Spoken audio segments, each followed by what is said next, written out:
to the NFL draft. The NBA section is done. I think we've actually done a quite good job of splitting this up into good time segments so far. We went East, West, and now we'll go NFL. Mm-hmm. Let me switch my ESPN app over to NFL so I can quickly sound informed, even though I have no idea what's going on. And I can't even find the NFL. This is a great start. But give us your thoughts so far on what's going on. Who are the big names, people to watch out for? The NFL draft for dummies, if you will. All right. Yeah, so your big name, your top dog will be Aiden Hutchinson. He's your defensive end edge rusher out of Michigan. I think of him as a Joey Bosa, basically, from the Chargers. He has great power, great versatility. He can make moves, get you jump in if you're an offensive lineman. He could use a little bit more physicality. I feel like that's his only knock, but he's a 6'7" guy. He was sacking everybody across the field last season. And I think he's going to Jacksonville at number 1 because I think he's just the best player. I think they need a leader in that locker room. And I think, it's good to have now a better head coach with Doug Peterson, who has been, he's a Super Bowl winning coach. And you need a guy who can take command. And I think Hutchinson's a great piece to have as that. Gotcha. Mm-hmm. How do you want to go through this? I feel like we can go either team by team and say kind of maybe the big ones. Or we can do, I guess, a first round type deal. Is that maybe we can go first round? I can pull up your blog and you can go through it with everyone. Yeah. Johnny Sports Blog. Here we go. My headphones might lose power. All right, let's see. Johnny Sports Blog 2022 NFL mock draft. Got it pulled up. All right. Here we go. All right. Hold on. There we go. Okay, go ahead. All right. So first overall, Jacksonville.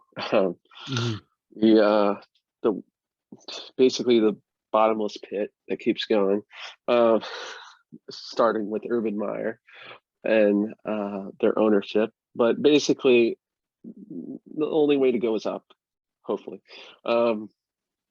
So I've got them taking Aiden Hutchinson, defensive end out of Michigan. He was the defensive player of the year of college football. He's got great size, great physicality. He's a leader. He was a leader for Michigan last year. Yeah, they didn't go as far as they really wanted to, maybe, but he was arguably the best player in college football of all of last year. All right. Sounds good. Detroit Lions at number 2.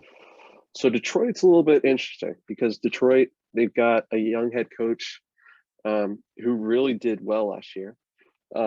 Detroit, they didn't have the record, but they stuck around in a lot of their games, aside from the one against Philly, which was a little bit odd for them. And even for Philly fans, we didn't expect that big of a blowout. But moving ahead, I've got them taking a risk. I've got them going with Kayvon Hibito. He was the number 1 recruit coming out of high school. He was a defensive end at Oregon.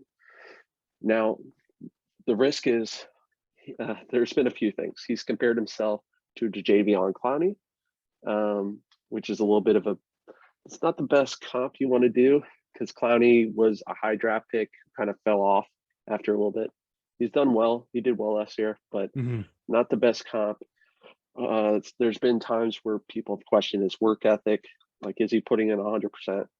But I think this is the type of player that Detroit likes. They like somebody who's getting thrown out to the side, being told they're not good enough. And I think that's something they can really feed on. And with that high of a caliber guy, you can make him so good that he could be like a DeMarcus Lawrence. That'd be, I mean, when you do these comparisons, are these if they reach potential, this is kind of the player that they could be? Yeah, and also it's that, and it's a little bit of a similar play style, technique. What they were sometimes what they are now or what they were coming out of college as well. Those Gotcha. players. Mhm. All right.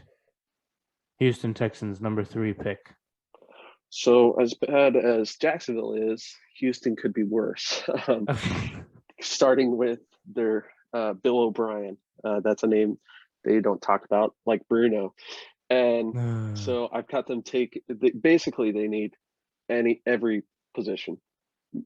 I mean, they probably won't go quarterback because they like Davis Mills, who didn't do too bad last year.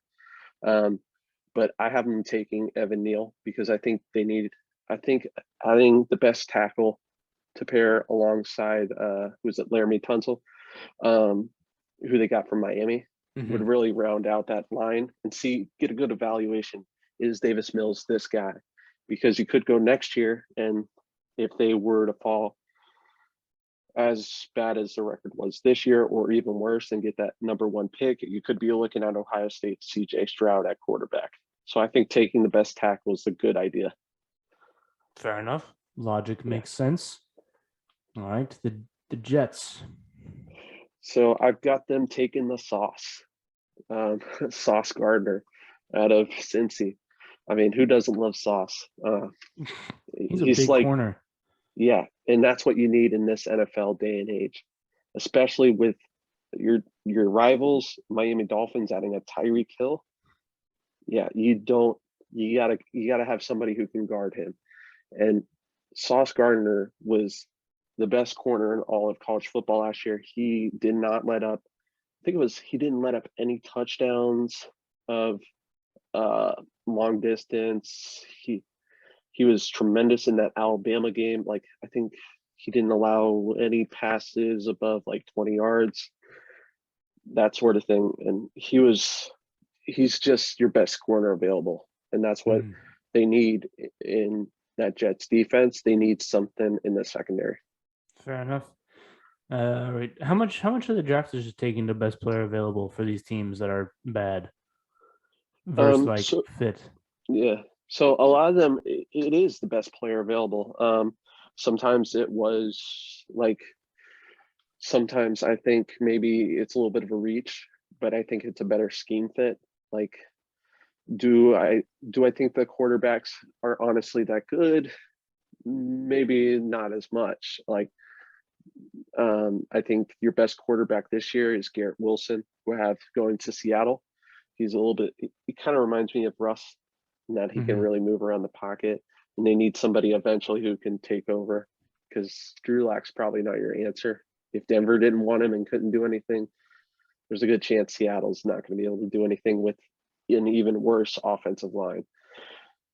So it's a lot of fits, but it's also sometimes they are the best player available. But eventually you get to a point in the draft where it's just you're choosing the guy that you need, not as much the best player available. Yeah. I feel like for some of these bad teams is like they have so many needs and fit needs that the best player available often fits something that they need anyways. So yeah, I don't know. All right, number 5, Giants. So Giants are sitting pretty because they've got the number 5 and the number 7 pick. I've heard that they have received calls about 1 or 2 of the picks. So I've got them taking with their first one. I know Trayvon Walker is considered, he could go top 5, top 3. I know there's been talk of Trayvon Walker go first overall, even not to Jacksonville or even 2 to Detroit, but I think he slides to 5. And the Giants, they need an edge rusher, and so it kind of fits the profile. Take the best one available. Take this guy who was great at Georgia, but arguably the best guy at the combine. Fair enough. All right, Panthers at number 6. So Panthers, it's a toss-up because I know everyone knows they need a quarterback. They don't need a guy who's seen ghosts in Sam Darnold, but they also need an offensive line, because how do you have a quarterback do well if you have no offensive line? That's the dilemma. Yeah. So it's a real tough choice, and there is an existing relationship between Matt Rule, the head coach, and quarterback prospect Kenny Pickett out of Pittsburgh. So Kenny Pickett is likely to be taken in the top 20, 25 picks, in my opinion. So Kenny Pickett could go here because Matt Rule did recruit him when he was still at Temple. But then Rule left for Baylor, and then Pickett decommitted and left for Pitt. So I could see Pickett here, but I see them taking Charles Cross out of Mississippi State, offensive tackle, because they just need offensive line help desperately. Yeah. All right. Back to the Giants, number 7. You got them taking another offensive lineman. So there's been a lot of linemen going so far in the first round, or the top 10 picks. Yeah. So the offensive linemen, there's a few. These top 3 are top 10 prospects. This includes Evan Neal, Alabama, who I had going to Houston. Charles Cross, Mississippi State, going to Carolina. And then who I think is actually the second best offensive tackle, but can also play guard, is Ike Ekwonu out of NC State. This guy is versatile. He can play offensive tackle and guard, but is likely to line up at tackle in the NFL. And the Giants, they need basically every position on the offensive line. So they need to save Daniel Jones. Yeah, they need to save Daniel Jones. Yeah. And honestly, they're running back as well. They need to save him. Yeah, they do. Yeah, the injuries have been huge for him. All right. Atlanta. Okay, so Atlanta, I've got them. Okay, so you have the whole Calvin Ridley betting on that whole incident. So I have them because they need somebody, because the only person they have to throw to is their tight end. And so they need a wide receiver, and Garrett Wilson's the best wide receiver available. Now, I would say Jamison Williams before his ACL tear in the national championship was the best wide receiver. But for now, it's Garrett Wilson. Well, Jamison Williams still out, because Garrett Wilson can run, catch. He can basically do it all. He doesn't have like elite speed. That's his only main knock, I think. And he doesn't block as well. But he can make himself open. He finds pass, makes himself open, finds a way to score, make a big play. And I think that's what Atlanta needs. They need something. I know you have a Chris Godwin as your comparison, but I've not actually seen him play. Are we looking at kind of like a Cooper Kupp, Antonio Brown type, like undersized, not over the top end speed, but type player? Yeah. I don't know. Cooper Kupp was amazing last year. That's true. Fair enough. Yeah. Maybe I wouldn't not go that far, but yeah, some similar idea though. Yeah. All right. Gotcha. All right. We got Seattle at number 9, and you've got, so Liberty actually is kind of, I'll say they're local-ish in Virginia. And this is not often you see a quarterback taken from a small school like this in the top 10. No. So Malik Willis, he was a great college quarterback. He can run. He's got incredible velocity. Not like Patrick Mahomes' velocity, but he's got decent velocity and can make good touch passes when he's on the run, like just flicking it over. Yeah, the only knocks on him is that he occasionally makes a few mistakes, and he did have some difficulty with a little bit tougher opponents. And with these smaller schools, you gotta assess how good was he. If he was placed in, like, say, an SEC or something like that, would he have been as good? Because that's basically what he's going to now. He's going to an NFL caliber scene. And so he needs to protect the ball better. He needs to learn a few more things. So he'll be a developmental quarterback. So he'll probably sit at least for the first year, maybe even 2 years before he sees starting time, legitimate starting time. But I think this is a quarterback that kind of fits Seattle's bill in where they are, because they just sold off a lot. They just sold off Russ, possibly DK. It seems like restarting a little bit is the right way to go. Do you see a lot of upside with him? Like for me, and I hate saying this because like I want everybody to do well, but like for me, this screams like bust. So Like yes, it screams like another one of these like a Tyrod Taylor type that does okay for a little while and then kind of flames out. yeah. So it's tough with guys like this, like Malik Willis, because I think he's definitely got the highest ceiling out of any of these quarterbacks. I mean, maybe Matt Corral, you could argue alongside with him, but he's got the highest ceiling. But with that comes also the lowest. So he could be a bust. And this quarterback class, it's been stated on record multiple times by a bunch of different sources, wherever you go, as not being that great of a quarterback class. So taking a quarterback this early on is a gamble. But I think in this scenario where Seattle would need, they'd be looking at a top offensive tackle. And for the top three to be off the board and the top corner to be off the board, it's either you're risking on him or you're going to probably risk on Derek Stingley Jr., the quarterback out of LSU, who didn't play at all basically of last year. So, well, hopefully he does well. I think at this point it kind of comes down, if he's got all the physical stuff, it comes down to mentality. So hopefully he's got the mentality and he's able to do well. Because obviously that's what you want. Well, he could be a Steeler. He Yeah. could be a Steeler. That's another possible destination for him. So, and I hope he does even better. All right, rounding out the top 10, we've got the Jets. So this is interesting because, like I said, I don't really do hypothetical trades, and there's been a lot of chatter about Deebo Samuel. I just recently saw like a hypothetical trade where we would see the Jets trading their top 10 pick or their 10th pick and another pick and a player to San Francisco for Deebo Samuel, which would just make this offseason even crazier. But I have them taking actually a tackle. I know they could go wide receiver, and I know, yes, a wide receiver would really help their quarterback. So, but I think offensive tackle, because they did miss theirs. Their tackle was out basically all of last year, and you kind of need an insurance policy. And they did improve it a little bit, their offensive line, by signing offensive guard Laken Tomlinson, who was with San Francisco.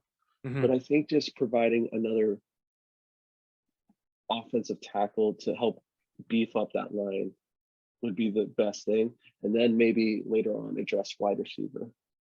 Fair enough. Yeah, I mean, yeah. That's the thing with like, you could do as much as you want on paper, but until the player, like, you never really know what's going to happen. Drafting is kind of a crapshoot and a little bit of a little bit. All right. Washington Commanders at number 11. Whoever came up with that name should probably be fired. Honestly, I feel like they should just have kept it at Washington Football Team, because that was like a nice throwback thing and people had started to get used to it, I think. And the bad press, I felt like, was kind of behind them a little bit. And then they brought it all back. But I don't know. If you have thoughts, go for it. But otherwise, if we could just go with their pick. Yeah, so I've got thoughts, but I'll go with their pick. So I have them. So diplomatic of you. Yeah, I've got them taking one of my favorite players, Kyle Hamilton. He's a safety at Notre Dame. Why he's one of my favorite players is because he doesn't, I mean, even it was seen at the combine, he doesn't have he ran a bad 40. Didn't have the highest metrics or anything, but when you see him play in the games, he's all over the field. He's making every play. And so I think with them losing their safety this past season, this will be a perfect fit. And then now the main knock on him is he did miss a little bit of the 2021 season due to a knee injury. And like I said, the speed is a little bit off. It's not that great. And safety is a more, at the NFL level, safety's kind of become obsolete. Like there's been a lot of times where you take a safety and it kind of falls through. Like with Cardinals, they took Isaiah Simmons, who was a safety linebacker kind of breed, and we're still waiting for him to do something because he was so good at the college level, but then when he got to the NFL, nothing. So it's a gamble a little bit, but I think, I mean, the other option for Washington would be wide receiver in this case, I think, for them. And I think they could go wide receiver because they could give Carson Wentz all the help he can get. But that's true, especially with only Terry McLaurin to throw to, really. So, but I think they go defense because this is just what Washington kind of does. You'd think they'd want to go wide receiver, even though it's like, even if a wide receiver is staring them right in the face, but then they go something else. Well, their defense has been pretty good, hasn't it? I think. Yes, so it's been good, but then it took a big drop off last year. Well, that's just what they do, isn't it? Yeah. They also could have given Carson Wentz a different team name, but they didn't do that either. So yeah, Vander Carson. All right. Let's see. All right, so we got the Vikings. Are there any other notables? Do you want to go through each one individually, or how do you want to do it? Because I feel like we're getting into like the range where the people will want to care about their team specifically, because we've kind of gone through the top. Here, how about this? Those of you listening, go to his blog if you want to check out your team specifically. He's got all of them on there. But we'll go through the rest of the notables, I guess. Some of the local teams. We'll go through Baltimore and Philly and Pittsburgh. And Mustafa will go through New Orleans for you, dude. Yeah, and then if we missed anyone, go to his blog, check it out. All right. Let's see. Baltimore at 14. Yeah, Baltimore. In this scenario, I have them going Jordan Davis, regarded by some as the unicorn. This guy is a really nose plug defensive tackle. He didn't play all 3 downs at Georgia, so there's a little bit of a concern there. But he did pretty well at the combine. I think he's a good player. I think he can, as long as he doesn't gain too much weight and become basically, if he gains too much weight, there could be a real problem there. But if he stays under that weight, he should be a great player at the NFL level. All right, fair enough. Next, we've got Philly at 15. So Philly, they do love their Florida State edge rushers. They have Josh Sweat, who they just extended recently. And so I think they go Jermaine Johnson here. He was ACC Defensive Player of the Year this past year. I have them comped to Max Crosby, who's a great defensive end for Vegas. But this is him slipping.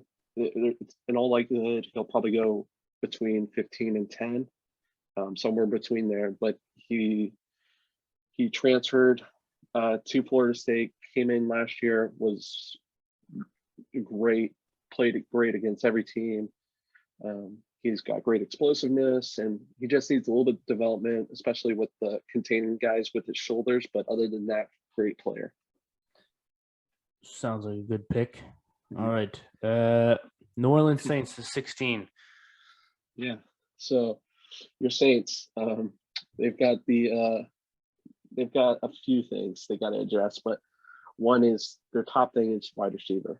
Now, I know the Eagles could go Jamison Williams, and I wouldn't have any problem with that because he's my favorite wide receiver. But I think the Saints go wide receiver Jamison Williams. Yeah, he's supposed to be ready. I mean, he tore his ACL recently in that national championship. But when was that? In January sometime?